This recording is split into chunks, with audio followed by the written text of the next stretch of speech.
Welcome, everyone, to Vols Society Live on this Wednesday. My name is David Morrison. I am the Vols Society analyst right here on the Vols Society Network. Don't forget to follow us on Facebook, facebook.com/UT Vols Society. That's where you can watch our show each and every Wednesday, along with our YouTube channel. Make sure to like and subscribe to the video, and welcome to our viewers watching us on YouTube, as the Vols Society is all across social media. And we are your number one source for Tennessee sports news and information.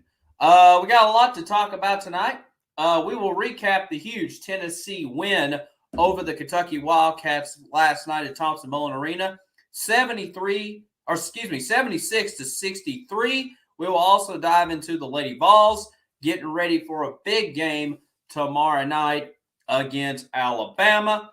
We will also talk about the softball team had an excellent tournament down in Miami over the weekend. We'll talk about that. Tennessee baseball gets underway in 2 days. I am so excited about that. The Big Orange baseball team getting ready to take on Georgia Southern for a big weekend series in Knoxville. Hopefully the weather will cooperate. And like I said, we've had some 60-degree days, and maybe it'll carry on throughout the weekend. Tennessee's swimming and diving team is in the SEC championships this weekend, which is in Knoxville at the Allen Jones Aquatic Center. We'll give an update on how that's going. That's going on, I think, till Friday is the last day for that. So a lot of news and notes going on at the University of Tennessee. So let's go ahead and start with the big game last night. Thompson-Mullen Arena for Super Tuesday on ESPN. Number 4, Kentucky, taking on number 16, Tennessee. And once again, the Big Orange always pulls a win over Kentucky at home, 76-63, the final score last night. Actually snapped a 2-game losing streak to Kentucky at home. We've had been dominating in more recent years, but last night, the Big Orange got it done. Tennessee, their leading scores last night for Tennessee, Santiago Vescovi, 18 points last night, 6 for 12 from the field, 2 for 4 from downtown. And then Kennedy Chandler had a real breakout game, in my opinion, 17 points last night, 3 for 5 behind the three-point line, 5 for 9 from the field. He had 6 assists along with 5 rebounds, a couple steals. I mean, had a great game overall. And like I said, Fulkerson really had a great game also last night. 14 points for Fulke, kind of adjusting to this new role of coming off the bench. And, of course, Zaire Ziegler, the dude is amazing. Another big night for Zaire Ziegler, 14 points for him. I really love when he comes into the lineup, just brings that spark to this team. And then who's doing a great job filling in for the injured Olivier Kamoff. For some reason, I called him McAdoo last week. I don't know what I was thinking, but he had 5 points, 7 rebounds last night for Tennessee, played 18 minutes. So this team is really clicking. And I was listening to the Field of 68, which is another college basketball YouTube channel, and they made the discussion of, is Tennessee a legit Final Four team? And one of the analysts says we were. I'm not going to put all my money and stock into saying that, but I really think Tennessee is clicking at a great time. Like I said, unfortunately with the Akamwa injury, we kind of didn't know what to expect from Tennessee the rest of the year. And like I said, we've had those offensive struggles and still trying to find a lineup and a good chemistry, and it seems like now we've got one. Unfortunately, like I said, I wish Akamwa was a part of that, but we're seeing players step up. Zaire Ziegler has really been a breakout player for us, and then Adu has done a great job as getting some minutes, and Brandon Hutley-Hafford, who got the start last night, didn't get any points, has done a fine job. Euros Plavis, like I said, he's also done great for us, being that enforcer in the middle. Like I said, he's not going to put up a ton of points. Matter of fact, he didn't even have any last night. I know he got banged up early on in the game. But, Tennessee, like I said, they came out just firing away. And of course, I think let me back up a little bit. Like I said, Kentucky started out red hot at the beginning and had the lead. But then ever since when Fulkerson went into the bench trying to retrieve the ball, and then you had the skirmish, it seemed like that's when Tennessee really woke up and was kind of fiery mad. And of course, these are big rivalry games, whether it's Vanderbilt, Florida, Alabama, and then, like I said, Kentucky is definitely our biggest basketball rival. And like I said, we've had success in more recent years at home taking on Kentucky. Like I said, even though the Wildcats have come into our building the last couple of years and pulled out some wins, but it was nice to see that the Big Orange getting back to winning ways at home and splitting that series, especially what happened last time at Rupp Arena. Like I said, Tennessee's got a huge game coming up on Saturday as they take on Arkansas. Arkansas back in the top 25 after defeating Auburn on their home court over a week ago. Some key players to kind of watch out for Arkansas: JT Note, averaging 18 points a game, 4.5 rebounds, 3.5 assists. He's definitely their go-to player. Going to have to keep an eye out on him. Jalen Williams, averaging 10 points a game himself. He's also the leading rebounder at 9 per game. 6'10", 240 pounds, so a big force to reckon with. So should be an interesting matchup. Bud Walton Arena is a place that Tennessee has struggled in the past. It's one of the toughest, basketball arenas in the SEC. Even though it was crazy to think that when they played Auburn, that was their largest, highest attendance game in Arkansas basketball history, or at least Bud Walton Arena history, especially since they primarily are a basketball school for the most part. But like I said, it's always a place that's kind of caused havoc for Tennessee in the past, and let's see, can Tennessee continue the momentum? That's going to be a 4:00 tip-off. I believe it's on ESPN or ESPN2. I know they moved the time. I believe this was supposed to have been like an earlier tip, but because both teams are playing well, they've kind of moved it to a primetime matchup, which also changed the baseball schedule for the weekend, and we'll talk about that in a moment. But, we'll see how Tennessee does coming up on Saturday against the Hogs. I'd like to just continue to build this momentum. I hadn't checked the latest bracketology from anybody. I know we were still, as of last check, we were still a number 5 seed in most of the NCAA March Madness tournament analysts. So I'm sure maybe some may move us to a 4. I'm sure right now I would probably project this, or agree with the analysts. I think we're a low 4, high 5 seed right now. Right now we haven't had any terrible losses. Like I said, unfortunately, LSU and Alabama are now kind of slipping. So that kind of hurts a little bit of our RPI a little bit, but nothing to, push the panic button. We're not making the tournament. We're definitely making the tournament. I mean, right now we're 3rd in the SEC. And like I said, we're one of, I think, 3 teams right now who has 10 conference wins on the year. So definitely nothing to sweat about. But like I said, just continue to ride the momentum. I mean, you still got to play Arkansas twice. You still get Auburn at home towards the end of the year. So still some big games coming up before we head into the SEC tournament in Tampa. All right, let's check in with the Lady Vols now. Lady Vols now on a 2-game winning streak after having a disastrous week with UConn and Florida, but they've rebounded nicely. Had a nice win Thursday night against Missouri, and then had a in-state rivalry win against Vanderbilt on Sunday. Now they take on another rivalry game on the road at Alabama. Should be a big contest for the Lady Vols. Like I said, we've struggled on the road in more recent games. We talked about the Auburn game. We talked about Florida, UConn. Tennessee needs to get a big road win. Like I said, having Key coming back and getting full strength definitely helps out. But like I said, they're going to have to really play Lady Ball basketball. And it's interesting. The Lady Vols on their social media page posted a video of Kelly Harper, I believe it was during the Vanderbilt game, really laying it into the Lady Vols, really giving them a tongue lashing, for lack of a better term, telling them that basically they're just playing soft and they need to get better. And it was kind of an eye-opening experience to see that. Usually you don't see a lot of the Tennessee sports social media pages go inside the locker room in a kind of a hostile situation.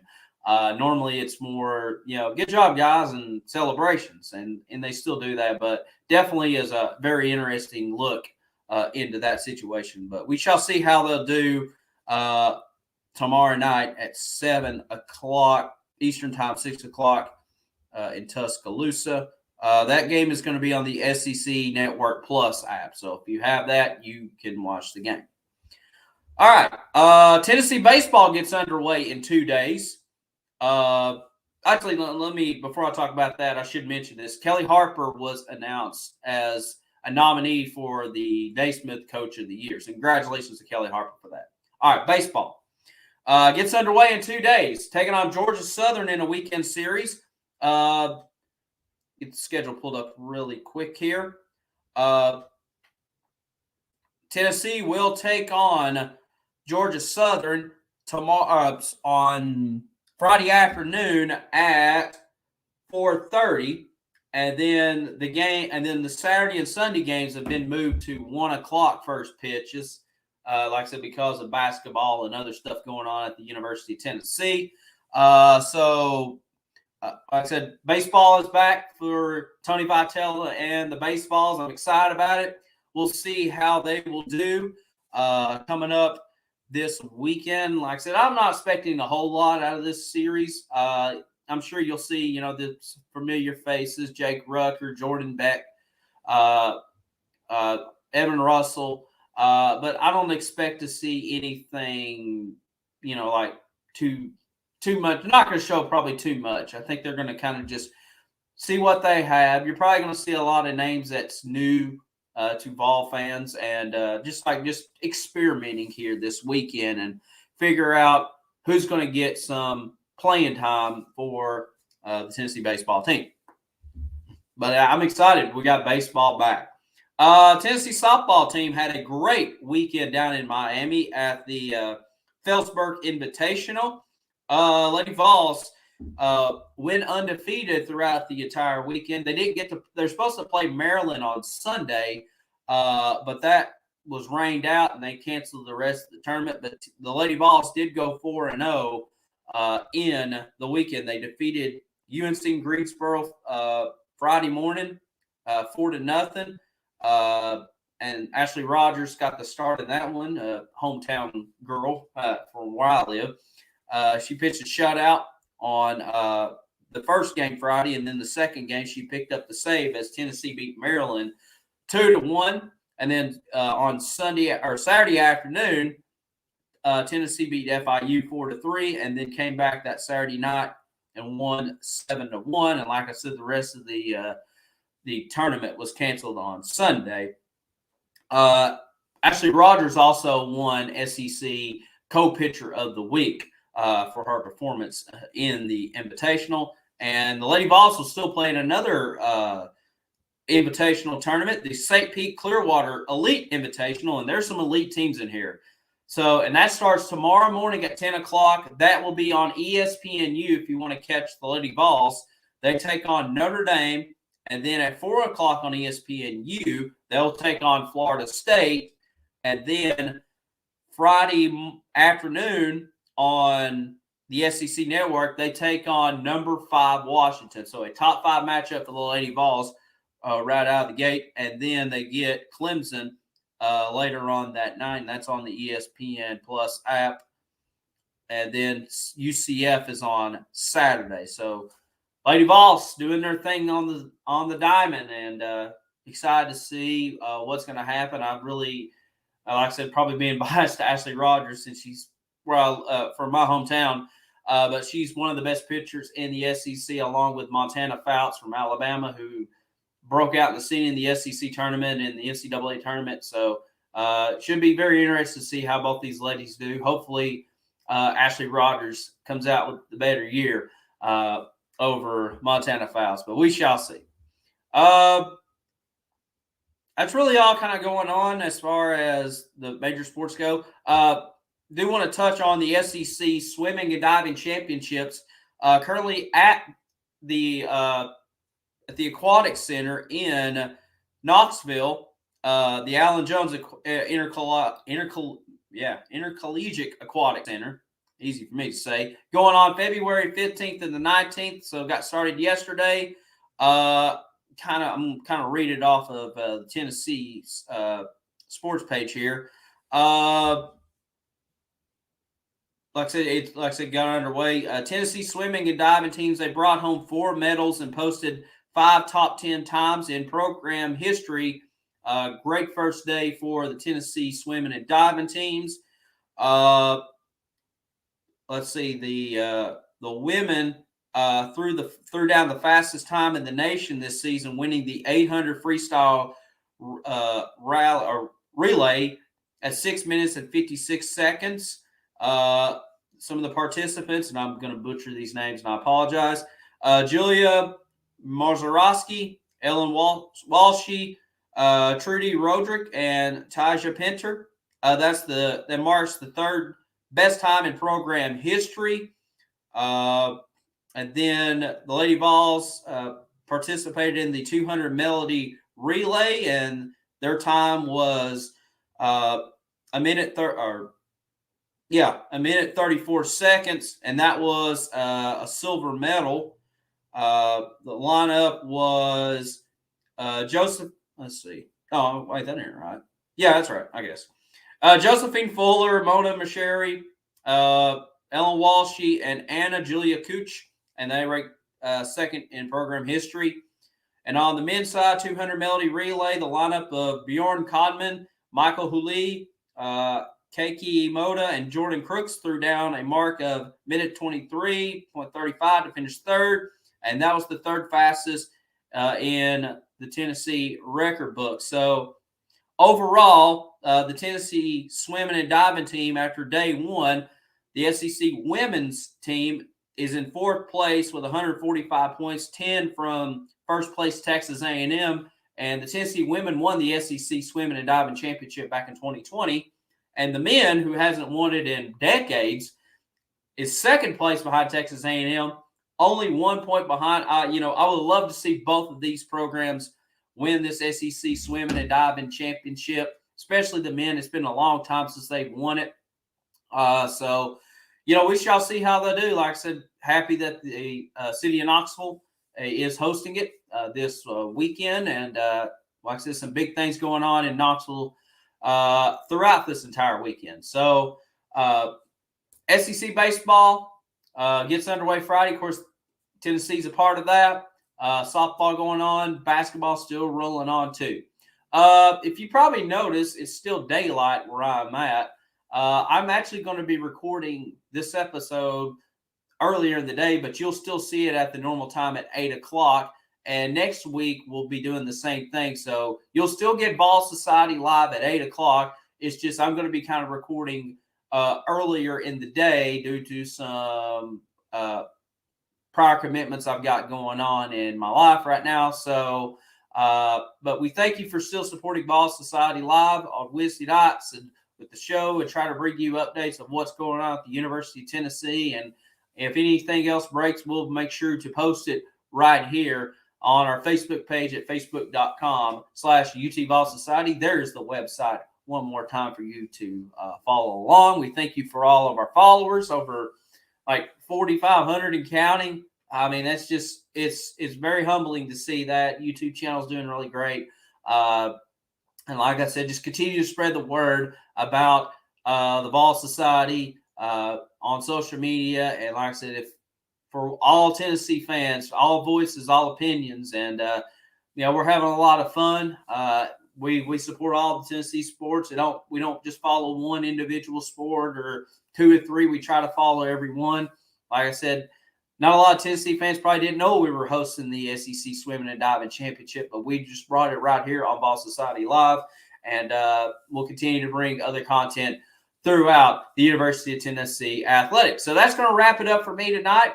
My name is David Morrison. We'll be back here next Wednesday night at 8 o'clock with more news and notes. Like I said, I'll probably won't be live, so if you do a live chat and I don't answer, I'm not ignoring you. I'm just in the past, if you will. Until then, have a great night. And as always,